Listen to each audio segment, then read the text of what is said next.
እውነት ማንቸስተር ሲቲ ፍቅር አርሰናልን አሳዶ ይዛል ወይስ ምኞት ሊቨርፑልና ስሎት? አንድ መንደርደሪያ ነው ልስጥህ። አርሰናል እሁድ ተጫውቷል እንዴ? ተጫውቷል እንዴ? እኔ ተጫውቷል። ለምን መሰለህ እንደዛ ያልኩት ፍቅር? ከአንፊልዱ ጨዋታ በኋላ ዓለም ላይ የነበረ ሚዲያ ሜንስትሪም ሚዲያዎች በዋናነት ከዛ ደግሞ ሶሻል ሚዲያው ያው ሶሻል ሚዲያው አሙቅልኝም አለው ፍቅር የተለያዩ ደጋፊዎችም ሐሳብ የሚንጸባረቅበት ነው። አርሰናል በሻምፒዮንነት ፉክክሩ የ6 ነጥብ ጋፑ ወደ 3 የወረደ አይነት ጫና ውስጥ እንደገባ ነው ሲወራ የነበረው ከሲቲ ድል በኋላ። እኔ አሁንም ደጋፊውና አርሰናልን የመጠራጠር ሜንታሊቲ ዓለም ላይ ያለ ፍቅር የ6 ነጥብ ጋፑን ግን ቅዳሜ በሱፐር ሳተርዴይ በምቾት ሰንደርላንድን 3-0 በማሸነፍ አርሰናል አረጋግጦ 9 አድርሶ የአንፊልዱን ጨዋታ ይጠብቅ ነበር። በአንፊልዱ ጨዋታ ላይ ማንቸስተር ሲቲ በተለይ ሰከንድ አፍ ለኔ አልነበረም። ጋርዲዮላ ቅያሬዎችን እነ ቸርኪን ጭምር ቢያስገባም ፍቅር አልነበረም። ሰከንድ አፍ 84 ደቂቃ የዘለቀውን ጨዋታ በ1-0 ከዛ የዶሚኒክ ሳቦዝ ላይ ተደናቂ ሮኬት ጋር አርነ ስሎት እኛ አሰልጣኝ ፍቅር 2026 ከገባ አንዴ ነው ያሸነፉት። አዲሱ አመት ከገባ ኒውካስልን ብቻ ነው ያሸነፉት። ያውም ከጨዋታው ፍጻሜ በኋላ እኔ እይታዬን ጽፍ ያለው አንዳንዴ ቴናግ ይመስሉኛል። ሁሉም መላጣዎች ሻምፒዮን ሆነውም ቴናግን ያስታውሳሉ። በጣም ጌም ማኔጅመንታቸው ፑር ነበር በዛ ጨዋታ። ማንቸስተር ሲቲ ደግሞ እድሉን በአግባቡ የሚጠቀም ቡድን ሆኖ ካምባኩን ለመፍጠር በሻምፒዮንነት ፉክክሩ ላይ አሁንም አለው ለማለት ጋርዲዮላ እድሉን ተጠቅሟል። ያ አርሰናል ላይ ፕሬሸር ይፈጥራል። ወደፊት የምናየው ጉዳይ ነው። ኪኮፉ ዛሬም ነገም ከነጎዲያም ይጀምራል። ሲቲ ነገ ነው የሚጫወተው ከፉላም ፍቅር። አርሰናል ከጠንካራው ብሬንትፎርድ አዌይ ነው የሚጫወተው። የ6 ነጥብ ጋፑ ግን ከሲቲ ድል በኋላ 3 የሆነ ይመስል ነበር ፍቅር። ይሄ ሜንታሊቲና የእግር ኳሱም የሴራ ትንተና መድፉ ላይ አሁንም ጫና አለ። ይሄ ከነሩኒ እስከ ትልልቆቹ ሚዲያ ላይ ከሚሰሩት ተንታኞች ጭምር የነበረ ሐሳብ ነው። በነጋሪ ኔቭል ጭምር የነበረ ሐሳብ ነው። ስካይ ላይ ከሚሰሩት ፍቅር እኔ በርናንዶ ሲልቫን ሐሳብ ነው መውሰድ የምፈልገው። በርናንዶ ሲልቫ ከጨዋታው በኋላ ከስካይ ጋርና ከሌሎች ሚዲያዎች ጋር ቃለ ምልልስ ሲሰጥ ይሄንን ጨዋታ ባናሸንፍ ኖሮ የታይትሉ ጉዳይ አብቅቶ ነበር የሚል ሐሳብ ነው የሰጠው። ለሲቲ 9 ነጥቦች ከባድ ናቸው። ምክንያቱም 9 ነጥቦች ከቀረው ጨዋታ አንፃር በማትማቲካሊ ከባድ ላይ ሆኑ ይችላሉ። ኤፍሬም 13 ግን ማንቸስተር ሲቲ ካለበት አቋም አንፃር ይሄ ሲቲ አርሰናልን በ8 ነጥብ ልዩነት እየተመራ ከዚህ በሚያንሱ ጨዋታዎች ወደ 10 በሚጠጉ ጨዋታዎች 8 ነጥብ ልዩነት አጥብቦ ሻምፒዮን የሆነውን የፔፕ ጓርዲዮላን ቡድን እናውቀዋለን። ይሄኛው ሲቲ ግን እዛ ኮንፊደንስ ሌቭል ላይ ያለ ቡድን አይደለም። ስለዚህ 9 ነጥቦች ቢሆኑ ኖሮ በሊቨርፑል ተሸንፈን አለ የዋንጫው ጉዳይ አብቅቶ ነበር። ፕላስ አርሰናልም ያኛው አርሰናል ስላልሆነ ኤፍሬም የባለፈው አርሰናል አይነት አይደለም ያሁኑ አርሰናል። እንዶ በየጨዋታው ድል የሚሰጥ አይነት አንድ ጨዋታ ቢሸነፍ ሁለተኛውና 3 ጨዋታዎችን የሚሸነፍ አይነት አይደለም። አንድ ጨዋታ ተሸንፎ 18 ጨዋታ ድረስ ሳይሸነፍ እንደገና መሄድ የሚችል አይነት ቡድን ነው። ስለዚህ የታይትሉ ጉዳይ ሊቨርፑል ላይ ባናሸንፍ ኖሮ ተጠናቆ ነበር የሚል ሐሳብ በርናንዶ ሲልቫ እየሰጠ ነበር። ከዚህ አንፃር ማየት የሚያስፈልግ ይመስለኛል። የሲቲን ደስታ አይተህ ከሆነ ሴሌብሬሽኑ 3ኛው ጎል ሲቆጠር የፔፕ ጓርዲዮላ ድርጊቶች፣ ጀስቸሮች፣ ሁሉም ነገሩ አንድ ሊቨርፑልን ቅድም በመግቢያ አንስተዋል። ፔፕ ጓርዲዮላ በጣም የሚከብደው ጨዋታ ነው። ስቴዲየም ነው። ደጋግሞ ማሸነፍ ያልቻለበት ስቴዲየም ነው። ኢቨን ኢታድ ላይ አመናኮ ሁለቱንም ጨዋታዎች ኢታድም አንፊልድ ሮድም የአርነ ስሎት ቡድን 6 ነጥብ ነው የወሰደው ከፔፕ ጓርዲዮላ ቡድን እና ይሄ ሁሌ እየሄደ የሚሸነፍበት ነጥብ የሚጥልበት ስታዲየም ነው። አንዱ ደስታ ሊቨርፑልን ከማሸነፍ ይመነጫል። ሁለተኛው ግን እውነተኛ ቻንስ ካላቸው ያ ነጥብ በጣም ወሳኝ ነው በታይትል ፉክክሩ ላይ እና ወደ ሞመንተም ተመልሰዋል። ከአርሰናል ጋር ያለው ዲስታንስ በነበረበት ላይ ነው የቀጠለው። ምክንያቱም አርሰናል የራሱን የቤት ስራ ሰርቷል። በሳምንቱ አርሰናል ተሸንፎ ሲቲ ያሸነፈበት ሳምንት አይደለም። አርሰናል የቤት ስራውን ሰርቶ ሲቲ የቤት ስራውን እንዲሰራ የሚጠበቅበት ሳምንት ነበር በዚህ ሳምንት እና ያ ጋፕ እንዳይሰፋ ስላደረጉት 9 የነበረውን ወደ 6 መመለስ ስለቻሉ ያ ደስታ ነው ብዬ አስቀምጠዋለሁ። 13 ጌሞች ናቸው። በ13 ጌም ውስጥ ፔፕ ጓርዲዮላ እንዳለው ብዙ ነገሮች ሀፕን ሊያደርጉ ይችላሉ። ወደ 39 ነጥብ ማለት ነው ኤፍሬም። ኦልሞስት ሀፍ እስካሁን ቡድኖቹ ከተሰበሰቡት ከሀፉ ያልተናነሰው ነጥብ ይቀራል። ስለዚህ የፕሪሚየር ሊጉ አጠቃላይ የዋንጫ ፍክክሩ መንፈስ ተመልሷል። 9 ቢሆን ኖሮና የምናወራው ነገርና 6 ቢሆን ኖሮ የምናወራው ነገር የተለያየ ነበር። ግን አርሰናል አሁንም ማንቸስተር ሲቲ ላይ ትልቅ አድቫንቴጅ አለው። አሁን ማንቸስተር ሲቲ ስለሆነ ቪላ እየራቀ ስለመጣ የ6 ነጥብ ጋፕ አለው። ያ ብቻ አይደለም። አርሰናል ይሄንን ታይትል ሴኪዩር ለማድረግ በራሱ ፊክስቸሮችን ለማሸነፍ ትልቅ እድል ያለው ቡድን ነው። ምክንያቱም ኮንሲስተንሲ ማሳየት የሚችል ቡድን ነው አርሰናል። አሁን እነሱ ማንቸስተር ሲቲዎችና ሌሎች የፕሪሚየር ሊግ ውጥረት ላይ ትንታኔያቸውን ያስቀመጡ ሰዎች የሚሰጡት አስተያየት እርስ በርስ መገናኘታቸው አንዱ ትልቁ ምክንያት ነው። ማንቸስተር ሲቲ ሜዳው ላይ ኢታር ላይ አርሰናልን ያገኛል። ድንገት 1 ነጥብ ቀድሞ አርሰናል አንድ ጨዋታ ላይ ነጥብ ቢጥል ኦልሞስት ያ 6 ነጥብ የሚጠፋበት እድል እኛ እጅ ላይ ያለ ሜዳችን ላይ ያለ የሚል ሀሳብም ስላለ ቀሪዎቹ ፊክስቸሮች በጉጉት እንዲጠበቁ የሚያደርግ ውጤት ነበር። አንድ ሁለተኛ ማንቸስተር ሲቲ ወደ ኮንፊደንስ እንዲመለስ አሁን ብዙ ጊዜ ሁለተኛው አጋማሽ ላይ ዘንድሮ የፔፕ ጓርዲዮላ ቡድን ነጥብ ሲጥል ነው የምናውቀው። በቅርቡ እንኳን ስፐርስ 2-2 እየመራ ኤፍሬም 2 አቻ ነው የተጠናቀቀው። ሰከንድ ሀፉ ላይ ነጥብ ድሮፕ የሚያደርግ አቋሙ የሚወርድ ማንቸስተር ሲቲ ነው የምናውቀው። ሊቨርፑል ላይ ይሄንን ነው የቀየረው። ሰከንድ ሀፍም ሙሉ አይደለም እኮ በ7 ደቂቃ ነው ነገሮችን የቀየረው። ለኔ በሊቨርፑል ሽንፈት ውስጥ አንድ የግብ ጠባቂው የአሊሰን ቤከር እብደት ፔናልቲዋም ላይ ከዛ ውጪ ደግሞ የሁጎ ኤኪቲኬን ጨምሮ የተገኙ እድሎችን አለመጠቀም፣ ሶስተኛ ጌም ማኔጅመንቱ የሊቨርፑል ጌም ማኔጅመንት 84ኛው ደቂቃ ላይ ድረስ አድርሰ ምንም ያልነበረውን ሲቲ ሁለተኛው አጋማሽ ላይ በተለይ ምንም ያልነበረውን ሲቲን በሙከራዎችም በጫናዎችም ወደ እንቅስቃሴ መግባት የሚችል የማይመስለውን ሲቲን ቢያንስ ባቻ ውጤት ተቋቁሞ አለመውጣት ለሊቨርፑል ትልቁ ኪሳራ ነበር። በዛ ላይ ዩናይትድ አሸንፏል፣ ቼልሲ አሸንፏል። የቶፕ 4 ጉዳይ ጥያቄ ውስጥ ገብቷል። የአምና ሻምፒዮን ሆነ በደጋፊ ፊት የጨዋታው ማምሻ ላይ ቢያንስ 1 ነጥብ ይዞ አለመውጣታቸው ግን ለሊቨርፑሎች ትንሽ የሚያጸጽት ነገር ይመስለኛል። ማንቸስተር ሲቲ ከአርሰናል ጋር ፉክክሩ ይቀጥላል፣ ግን ደግሞ የነበራቸውን ማግኘት የሚገባቸውን ነጥብ ነው እንጂ ያገኙት። አርሰናል በሳምንቱ የራሱን የቤት ስራ ሰርቷል። አዎ እሱ ነው ትልቁ ነጥብ።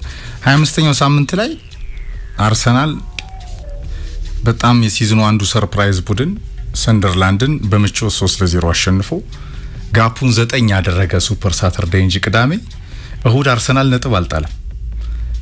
ከአንፊልዱ ጨዋታ ግን አርሰናል ደጋፊ ስታዘፍ በጣም ገርሞኝ ነው። ይሄ ናሬሽኑ ገርሞኝ ነው። ከአንፊልዱ ጨዋታ በኋላ ናሬሽኑን ስትታዘብ ግን ዋይድ ያለውን ናሬሽን ስትታዘብ ሶሻል ሚዲያው ሜንስትሪም ሚዲያ ላይ በትልልቆቹ ሚዲያዎች ጭምር ያለውንና ደጋፊው ላይ ያለውንም ስነልቦና ስትታዘብ አርሰናል ነጥብ የጣለ ነው የሚመስለው። ከአንፊልድ 6 ነጥብ ጋፑ ተጠብቋል። በሲዝኑ አንድ ጌም ላይ ነው አርሰናል ፎጣ ጥሎ የተዘረረው ኤምሬትስ ላይ በዩናይትድ። ሪከቨር ያደርጋል አያደርግም፣ ፈጥኖ ይረሳዋል አይረሳውም ሲባል ፈጥኖ ሪከቨር እንደሚያደርግ ከጠንካራ ሜንታሊቲው ጋር መድፎ አሳይቶናል። ሊድስ ላይ 4 አግብቶ በቻምፒየንስ ሊግ ፐርፌክት 8ቱንም አሸንፎ አንደኛ ሆኖ እንደገና ደግሞ ተመልሶ አርሰናል ሰንደርላንድን ሲያሸንፍ ቡድኑ ወደ እርጋታው ቶሎ እንደሚመለስ ይሄን ደጋግሞ አርሰናል ጸንቶ የሚያሳይ ቡድን ሆኖ ቀጥሏል። ማንቸስተር ሲቲ ካለፉ 6 ጨዋታዎች ካንፊልዱ ጨዋታ በፊት 1 ወልቭስን ያሸነፈ፣ ዲሴምበር ላይ አርሰናል ሁሌ ሃንጎቨር አለበት በሚባልበት ወቅት ዘንድሮም ደግሞታል። አርቴታ ሸርተት አለ ጠቧል እኮ ፍቅር ነጥቡ 7 የነበረው ወደ 2 መጥቷል እኮ 4 ሆነ። ጃንዋሪ ላይ ሲቲ እየመራ የሚሸነፍ አቻ ያበዛ በማንቹሪያን ደርቢ ምቼ ሰጠ ካሪ ከመጣ በኋላ በነ ብራይተን መርቶ ነጥብ የሚጥል ከወልቭስ ውጭ ያላሸነፈው ሆኖ አንፊልድ ሄደ። ከኢትሃድ እስከ አንፊልድ ሲቲ ባክ ቱ ባክ ከ89 ዓመታት በኋላ ነው ያሸነፈው። ጋርዲዮላ ኢትሃድ በደጋፊ ፊት አንፊልድ በደጋፊ ፊት፣ በቀዩ ምድር ፊት፣ በኮፕስ ፊት በፍጹም ጨዋታ ማሸነፍ ይከብደዋል። ይሄ ደጋግሞ ወድቆ አይተናል። በሁሉም ጨዋታ ስሎት ናቸው ለኔ ለሲቲ 3 ነጥብ የሸለሙት። አርነ ስሎት ናቸው። እግር ኳስን በጥሞና ለሚያዩ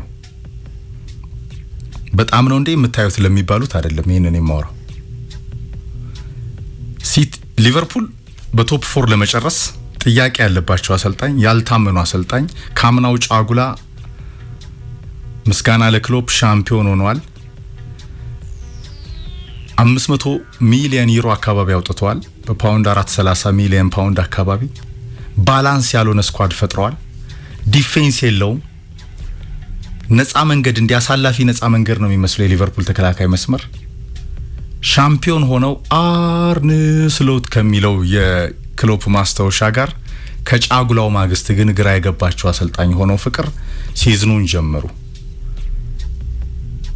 ተወርስት ሻምፒዮን ቡድን ሆኖ ለመጨረስም ሊቨርፑል የሲዝኑ ደረጃው ነው የሚጠበቀው አሁን ያለበት ሳይሆን አፈጻጸሙ መጨረሻው።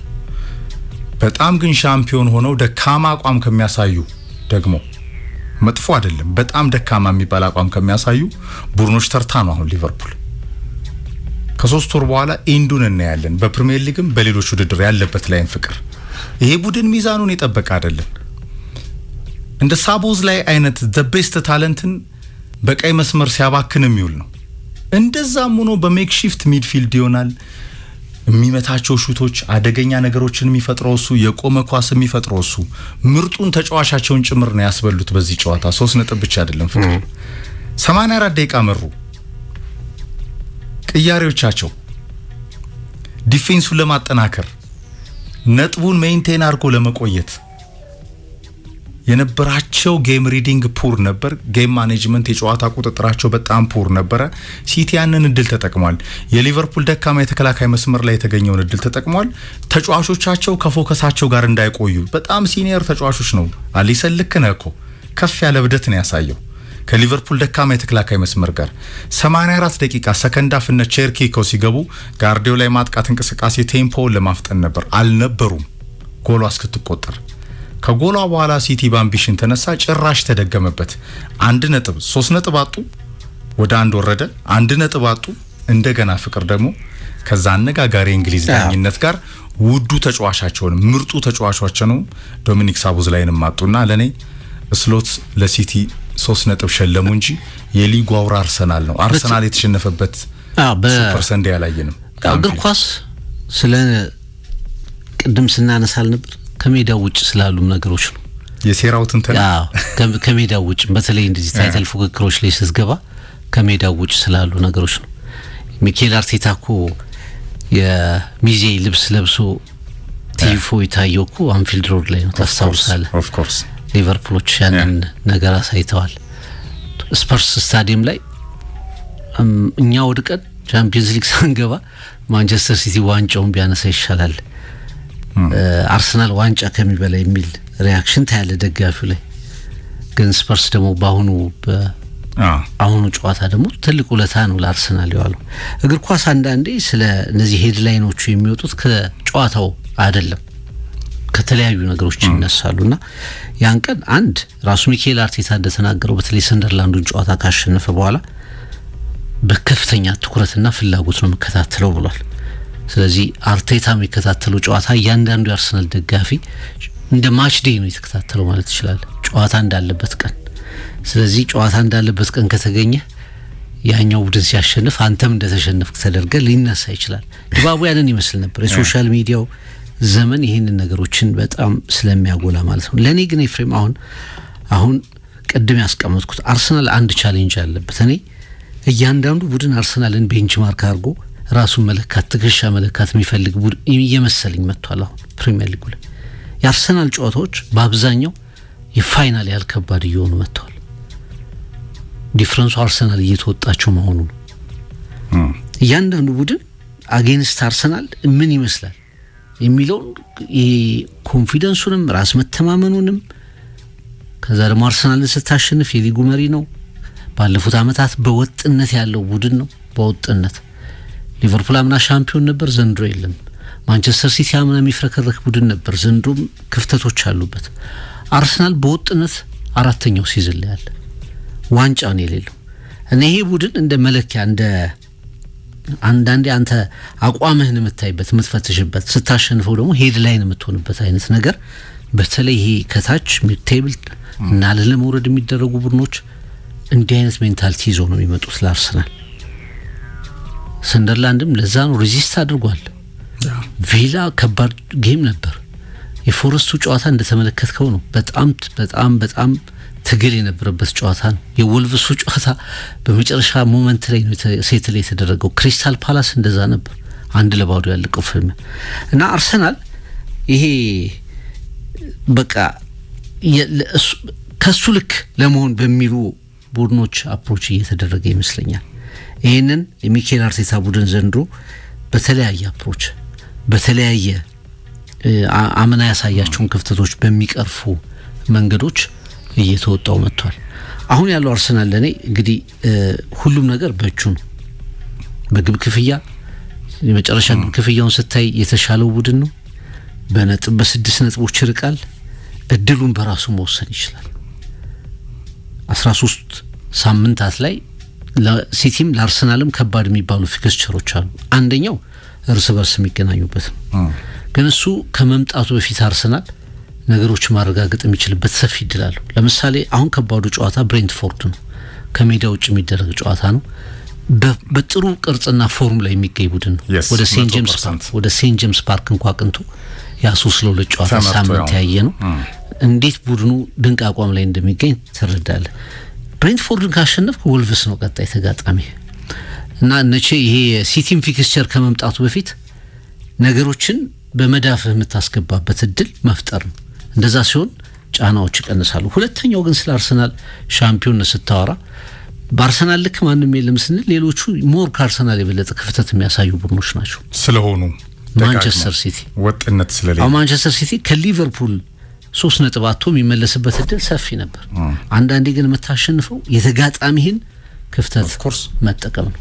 ያንን አድርጓል። ፕላስ በርናንዶ ሲልቫ ሜዳ ውስጥ ካፕቴን ጨዋታው የመጨረሻው ፊሽካ እስከሚነፋ ድረስ አያልቅም የሚለውን ስሜት የምታይበት ተጫዋች እሱ ነው። የሊቨርፑል መከላከል ዘንድሮ መቼም መሳቂያ ነው። ያችን ሄዲንግ ሲጨርፍ አንድም ተጫዋች አጠገቡ አልነበረም። ጎሏን አስቆጠረ። ከዛ በኋላ ያንን ሞመንተም መቀጠል ፈለጉ። ሊቨርፑሎች በአንጻሩ እየወደቁ መጡ። በሊቨርፑል በኩል ድክመቶችን ስታነሳ፣ በሲቲ በኩል ደግሞ ይሄ እስከ መጨረሻው ደቂቃ ነገሩን ለመቀየር ያደረጉትን ተጋድሎ ታነሳለህ። ግን ማንቸስተር ሲቲ ጠንካራው ማንቸስተር ሲቲ አይደለም። ያምናቀው ማንቸስተር ሲቲ አይደለም። በነገው ጨዋታ ከፉላም ጋር ነጥብ ላለመጣሉም በእርግጠኝነት የምትናገርለት ቡድን አይደለም ማንቸስተር ሲቲ። እነዚህን ነገሮች ታስገባ እድሉ ያለው በአርሰናል ነው። ግን በእግር ኳስ ሁሉ ነገር መፈጠር ይችላል። ሊቨርፑል ዳኛ ላይ ከማሳበቡ በፊት ሜዳው ላይ ነበር ወይ አሰልጣኝ ነበር ወይ በዛ ጨዋታ? ለኔ ጥያቄው 2-1 ከሆነ በኋላ መራ አቻውነ ተመራ ማካሊስተር ዶናሩማ ያ ሞመንት እንደገና ሊፈጥር ሊቨርፑል ሲወጣል በአድቬንቸር ውዱን 3 ነጥብ ለመጠበቅ ጨዋታውን ተቆጣጥሮ ለመፈጸም ቀልብ ያላቸው ካፒቴን ቴክኒካል ኤራው ላይ የሚቆሙ አሰልጣኝ ነበረው ወይ ነው ለኔ ጥያቄ። ከዛ በኋላ ወደ ዳኝነቱ ትሄዳለህ፣ ወደ ሰበብ ስቶሪው ትሄዳለህ። ለሞሳላ ፔናልቲ ቫር ከልክሎናል ትላለህ። ውጭ እኮ ነው ግን ያኳስ ግን ያው በቃ የሚሸፍንበት ነገር አታጣም። የራስህን ነገር አንዳንዴ በጣም ከኛ ሀገር አሰልጣኞች ጋር ነው እንደ አንዳንዴ የሚውሉት ያስብለኛል። የኛ ሀገር አሰልጣኞች ያው ሰበብ ታውቃለህ፣ ከብርዱ እስከ ፀሐዩ ውርጩ እስከ ቋንቋው ምኑ ምግቡ ይሉሃል፣ ጾም ነበር ይሉሃል፣ ብዙ ነገር ይሉሃል። ሜዳ ላይ ግን ዓለም እግር ኳስ በግልጽ የምታየው ነገር ነው ፍቅር። ለምሳሌ ቅያሬዎቻቸው 94ኛው ደቂቃ ላይ ነው በጣም ጥሩ የነበረው ኬርኬዝን የቀየሩት በኪየዛ ተመልከት፣ በጆንስን የቀየሩት በጋብኮ እንደ ዋታሪ ኤንዶ አይነት መሃል ሜዳው ላይ ሚዛን ሊጠብቅ የሚችል ለነ ቫን ዳይክ ሽፋን ሊሰጥ የሚችል ቤንች ላይ ነበራቸው ፍቅር። መሪነቱን ወደ አቻ እንኳን ሲቀየር ጌሙ ማኔጅ ለማድረግ ነጥብ ይዞ ለመውጣት ከዛ ጨዋታ ልክ ነው።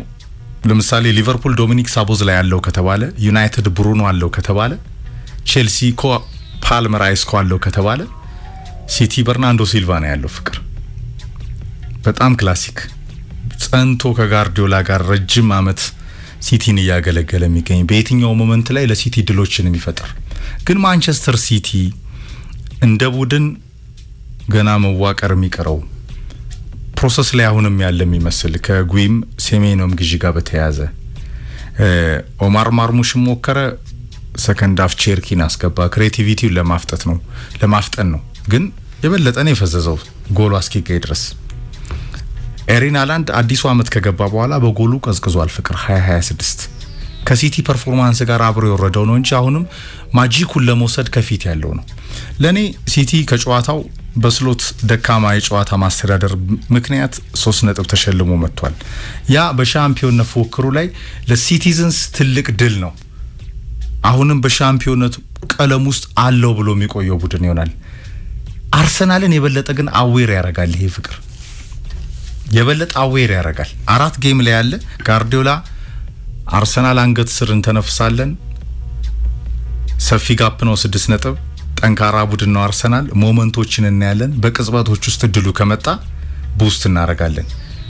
ያ ግን አድርሶ ሚዜ ሆኖ የሚመለሰው ቡድን ለኔ አይመስለኝም። በግሌ መድፈኛው ፍቅር የዘንድሮ መድፈኛ ዴብዝ ያለው ነምበር 9 ያለው አማራጮቹ ከጉዳት ጋር ሳካ ሄደ፣ ኦዴጋርድ ወጣ፣ የማይጨነቀውን አርሰናል ደጋግሞ አሳይቶናል።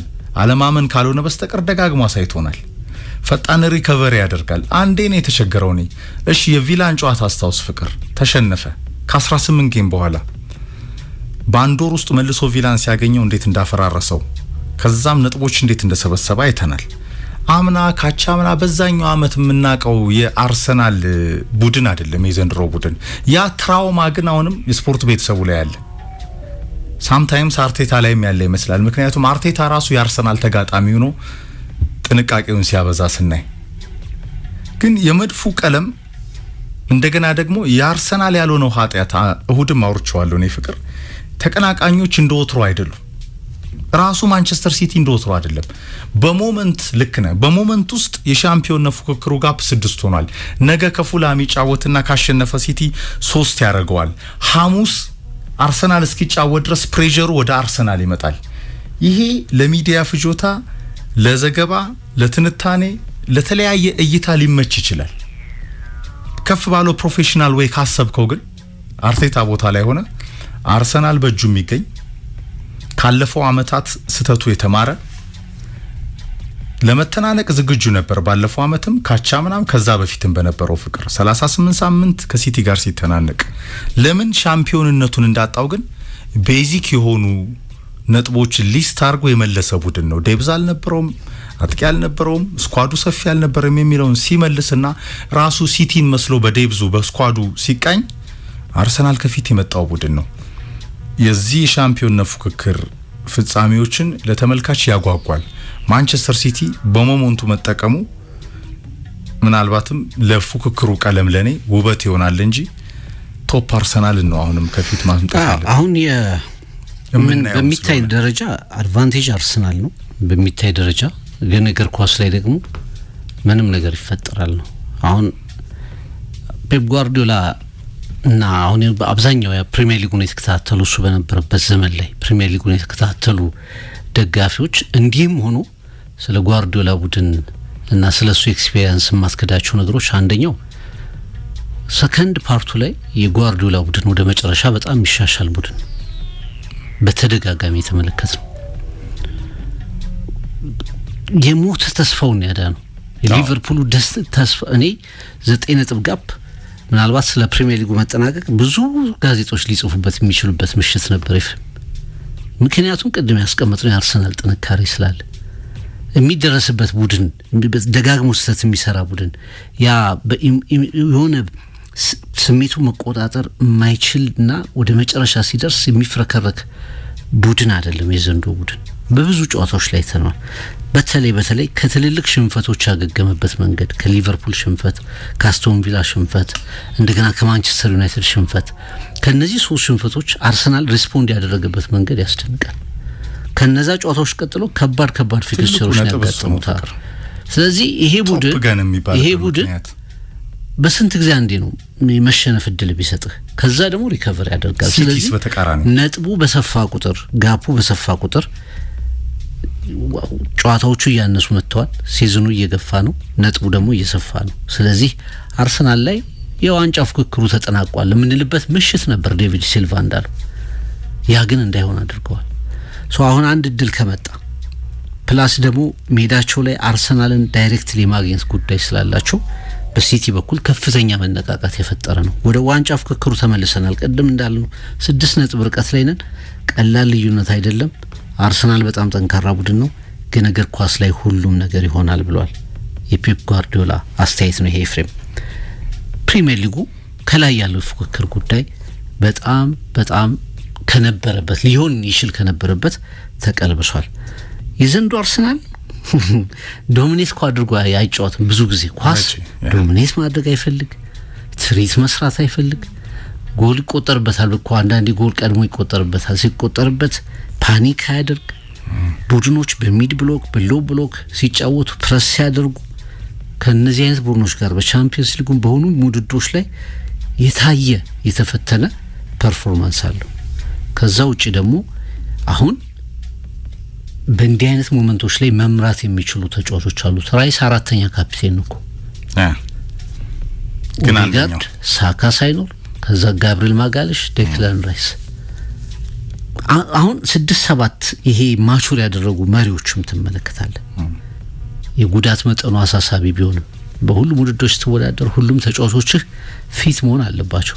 የአርሰናል የጉዳት መጠን እኔ እንደው ቡድኑ ሰፊ ስለሆነ ነው እንጂ ኤፍሬም ያነጋግራል። ብቻውን ቶፒክ ነው።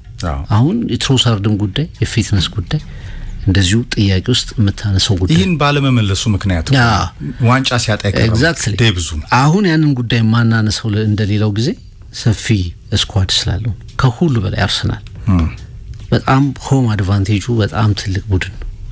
ሜዳው ላይ በጣም እድሎችን የሚጠቀም ቡድን ነው።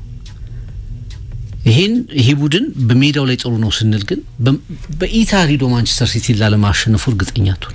ዋልኮት እንደተናገረው ፍቅር ኢታር ላይ ራሱ ሊያሸንፍ የሚችል አይነት ቡድን ነው።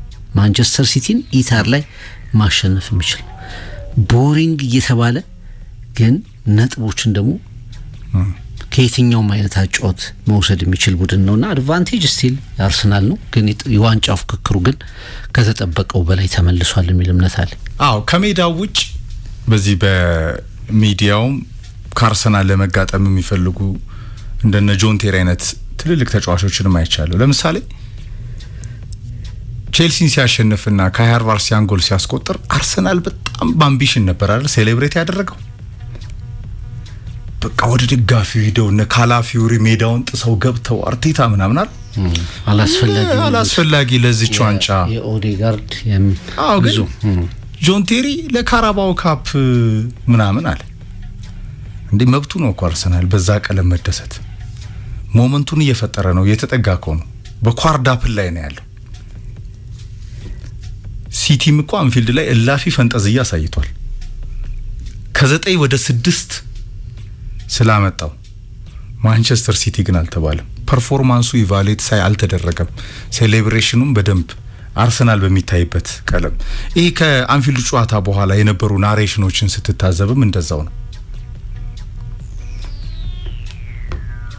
አርሰናል በኮንሲስተንሲ በጸና አቋም ተቀይሮ የመጣው መድፈኛ ሆኖ ሜዳ ላይ ፐርፎርም እያደረገ የሚገኘውን ነገር ማመን ያስፈልጋል። በቃ የሻምፒዮን ቡድኖች ፎርም ነው። እኔ ወደ እሁድ ተጫውቷል እንደ አርሰናል ነጥብ ጥሏል ከአንፊልድ ያልኩ 6 ነጥብ ጋፑ ተጠብቆ ራሱ ከሲቲ ድል በኋላ አርሰናል ነጥብ የጣለ ነበር የሚመስል የነበረው። ሞመንቱን ይዟል ሲቲ። ለእግር ኳስ ተመልካች ጥሩ ሊሆን ይችላል በሻምፒዮንነት ፉክክሩ። እኔ እንደሚታየ ግን በግሌ ፍቅር የብሬንትፎርዱ ጨዋታ ሐሙስ በጣም ከባድ ነው። ለምሳሌ ከዛ ጨዋታ ራሱ አርሰናል ነጥብ ቢጥል ወደ ፕሬዠር ይገባል እንጂ ሲቲ ነገ አሸንፎ ፉልሃምን የወትሮ አርሰናል አይመስለኝም። መርቶ የሚለቀው አርሰናል አይመስለኝም። ግን እኔ ምን አስባለሁ ይሄ ስነ ልቦናው የጨዋታ ዝግጁነቱ ደጋግሞ ሪከቨር አድርጎ ያሳየበን ጌም ማኔጅመንቱ ቅጽበቶችን ወደ ድል የሚቀይርባቸው መንገድ ማሸነፍን አላማ አድርጎ የሚንቀሳቀስ ቡድን ከመሆኑ አንፃር የዚህ የቶፕ ገነርስ የውድድር አመቱ በጣም የላቀ ጉዞ በጣም በሚፈልገው ዋንጫ ከቻምፒየንስ ሊግም ኤፍኤ ካፕም ሊግ ካፕም በላይ በሚፈልገው ዋንጫ ፍቅር ሲቲና አርሰናል ሄድ ቱ ሄድ አራቴ ሊገናኙ ይችላሉ። ከእንግዲህ እኮ ፍቅር የኢታዱ ጨዋታ እንዳላለ ኤፍኤ ላለ ከዛው ቻምፒየንስ ሊግ ኳርተር ፋይናል ሊገናኙ ይችላሉ። ፍቅር አንዳንዴ ምንድነው ሪንጉም ሜዳውም ደግሞ አለ አይደለ ዋልኮት ያለው ሐሳብ ይመጣል። ኢታድ ላይ ደጋግሟቻ እየወጣ አይተናል ከጠንካራ የመከላከል ስልት ጋር ጋርዲዮላ እድላለው ለማለት ፈልጌ ነው። ፍቅር ዴሊቨር ማድረግ ከቻለ ሲቲ በአርሰናል ልክ ጸንቶ በፉክክሩ ላይ ያለ ቡድን አይደለም። ዘንድሮ የቀድሞ ሲቲ አይደለም፣ ገና እየተሰራ ያለ ሲቲ ነው። ግን አሁንም ሲቲ የአርሰናል ተቀናቃኝ ሆኖ ለመዝለቅ እድል አለው። ካችሚ ፊው ካን በነገር ላይ እግር ኳስ አንዱ የምታይበት ምክንያት እኮ እጣ ፈንታውን ስለማታውቀው የአርሰናል ደጋፊዎች ቡድናቸው ጠንካራ መሆኑን እያወቁ በየጨዋታው በጭንቀት የሚመቱት እግር ኳስ ላይ ምንም ሊፈጠር እንደሚችል ስለሚገምቱ ነው። የትኛውም ቦታ ላይ የቤት ስራህን እየሰራ ማች ባይ ማች ጨዋታ በጨዋታ እየተጠጋ እስካልመጣና ዋንጫውን እስካልጨበጥከው ድረስ ምንም ነገር አላለቅም። የማንቸስተር ሲቲ ደስታ ይመስለኛል ያንግ ስኳድ ነው። ፔፕ ጓርዲዮላ ካሰለጠናቸው ቡድኖች ወጣቱ ቡድን ይሄ ነው። እዚህ ቡድን ውስጥ ነው እንግዲህ በየጊዜው ማጠናከሪያዎች የትኛው ቡድን ያላደረገው የጃንዋሪ ትራንስፈር በዋናነት የተጠናከረው ማንቸስተር ሲቲ ነው። ሴሜኒዮና ጉይ ምን አይነት ሚና እንደነበረው መረዳት ትችላለህ። በዛ ጨዋታ ያቺ ፋውል የሳላ ላይ የሰራት ብቻ ሳይሆን አንድ ዲፍሌክት ራሱ ዲፍሌክት ያደረገው የፈርስ ፍሎሪያን ቨርትስ ኳስ ጎል በቀጥታ የሚሆን ኳስ ማንቸስተር ሲቲ እንዲህ አይነት ድራማዊ የሆኑ ነገሮችን ያቃቸዋል። ፔፕ ጓርዲዮላ ያቃቸዋል። ከማን ከአርሰናል። ይሄ እኮ የትናንት አይደለም፣ የአንድ አመት የሁለት አመት ጉዳይ እኮ ነው፣ ይታወቃል። ስለዚህ ቡድንህም ጠንካራ ሆኖ ሁሌ እኔ እናንተ እናነሳዋለን። የአርሰናል ደጋፊ ጭንቀቱ የስነ ልቦናው ትላለህ ስለሚያውቁት ነገር ስላለ እግር ኳስ ደግሞ አንድ ከርቭ ነው የሚፈልገው፣ አንድ ጥፋት ነው የሚፈልገው። ያኛው ቡድን የሚነሳበት የሚወድቅበት ግምቶቻችን ስናስቀምጥ ግምቶች ብቻ ሳይሆኑ ፋክቹዋል መሬት ላይ ያሉት ነገሮችን ስንመለከታቸው ይሄ አርሰናል ያመነው አርሰናል አይደለም፣ የካቻምነው አርሰናል አይደለም፣ ከሶስት አመት በፊት የነበረው አርሰናል አይደለም፣ ድራማዊ አርሰናል አይደለም፣ የሆነ ነገር ላድርግ ላስጨብጭብ የሚል አርሰናል አይደለም፣ በቅድ የሚጫወት በጸጥታ የሚመጣ አርሰናል ነው። ግን ዋንጫውን እስኪይዝ ድረስ ፈተናዎቹ እንደሚቀጥሉ ያሳየ ጨዋታ ግን ተመልክተናልና ፕሬዠሩ ወደ አርሰናል ሊሆን ይችላል ያልነው ከ6 ነጥብ በኋላ በዛ ምክንያት ነው። የመጨረሻ ሐሳብ ሶሻል ሚዲያው ላይማ 13 ጨዋታ ይቀራል ተባለ። ፍቅር በቀረጃ 13 ጨዋታ ዩናይትድ ሁሉንም ጨዋታ አሸንፎ አርሰናል 4 ጨዋታ ከተሸነፈ ማንቸስተር ሲቲ 3 ጨዋታ ከተሸነፈ አስቶን ቪላ 2 ጨዋታ ከተሸነፈ ማንቸስተር ዩናይትድ ዋንጫ ይበላል። ሱማ ኤቨርተንም ይበላል። ይሄው ምንድነው ደጋፊዎች ምኞት ነው። ዝም ብለ ቀመር ሰራ ከሱ በላይ ያሉት ቡድኖች በሙሉ ከሱ በላይ ያሉ ቡድኖች በሙሉ ከተሸነፉ ኤቨርተን ቀሪ ጨዋታዎችን ካሸነፈ ይበላል። ሂሳብ ስሌት ደጋፊዎች ጋር ነው። ከነገር ኳስ እንደዚህ ነው የምታየው። ደግሞ እግር ኳስ እንደዛ ነው የምታየው። አንዳንዴ አዲንግ ማሽን ይዘህ ነው የምታየው። ካልኩሌት እያረክ ያኛው ቡድን እንዲጥንድ እየተመኘ። ፕሮፌሽናሎቹ ግን ሜዳ ላይ ግን ሻምፒዮን ቡድኖች ሲቃኙ ግን አርሰናልን ይመስላሉ። ፍቅር የዘንድሮን አርሰናል ይመስላሉ። ሻምፒዮን ቡድኖች የጸኑ ናቸው፣ በወጥነት ይጫወታሉ፣ የማሸነፍ አላማቸውን የሰነቁ ናቸው። እስከ መጨረሻው ካለፈው ስተታቸው ተምረው ይታገላሉ፣ ተዋድቀውም ያሸንፋሉ። እኔ ያ ነው የሚታየኝ። ለማንኛውም ፍራንክ ኤሊት ጸጉሩን ይቆረጣል። ዌስትሃም 5 ሰዓት ዛሬ ሐሙስ ይዘን ነው የምንመጣው። ትልቅ ጉዳይ ስለሆነ ነው። በደንብ ይሄን ደጋፊ አጀንዳ ማድረግ አያስፈልግም ለኔ ፍቅር። የማንቸስተር ጉዞ አምስተኛ አዌይ ጨዋታ ካሸነፈ ሌላ ዌስትሃም ጥሩ ፎርም ላይ ያለ ቡድን እንግዲህ ከላይ ያሉ ተጋጣሚዎችን አሸንፎ አሳየ። ሲቲ፣ አርሰናል ሚድ አካባቢ ያለ ቡድን አሸንፎ አሳየ። የፉላምን እንደገና ከታች ካሉ ቡድኖች ስፐርስንና ደግሞ ዌስትሃምን ከደገመ በሁሉም አይነት ቡድኖች ተሸንፎ 15 ነጥቦችን መሰብሰቡን ያረጋግጣል። ስለ ማይክል ካሪክ እናነሳለን ሐሙስ። ቼልሲ ከሊድስ 4:30፣ ኤቨርተን ከበርንማውዝ 4:30፣ ስፐርስ ከኒውካስል 4:30 በጣም ወሳኝ ጨዋታዎች ናቸው ዛሬ ምሽት። ዌስትሃም ከማን ዩናይትድ፣ ፍራንክ ኤሊት 5ኛው ጨዋታ ዩናይትድ ጎፈሬ ጸጉሩን ከነ ከርሱ ይቆረጣል። ዛሬ ማይክል ካሪክ ከዩናይትድ ጋር ማንቸስተር መስሎ እንደዚሁም የፕሪሚየር ሊጉ ጨዋታዎች ነገ ሲቀጥሉ ቪላ ከብራይተን፣ ፓላስ ከበርንሊ፣ ማንቸስተር ሲቲ ከፉልሃም፣ ፎረስት ከወልቭስ፣ ሰንደርላንድ ከሊቨርፑል ይጫወታሉ። ሌላ ፈተና ነው ስለ ሊቨርፑል። ሰንደርላንድ ሜዳው ላይ ተሸንፎ አያውቅም በስቴዲየም ኦፍ ላይት ነገ 5:15። ሐሙስ የሊጉ አውራ አርሰናል ብሬንትፎርድን ይገጥማል ከሜዳው ውጭ። አጠናቀቅን። ሐሙስ ከዛሬ ምሽትና ከነገ ምሽት ጨዋታዎች ጋር በተለይ አርሰናል ላይ ከሚኖረው ቀጣይ ፕሬዠር ጋር ሐሳቦችን ይዘን እንመጣለን። እንደተለመደው ከብላኪ ስትሪመንዝ ማራኪ ፕሮግራሞቻችን ጋር አሹ ከልብ እናመሰግናለን።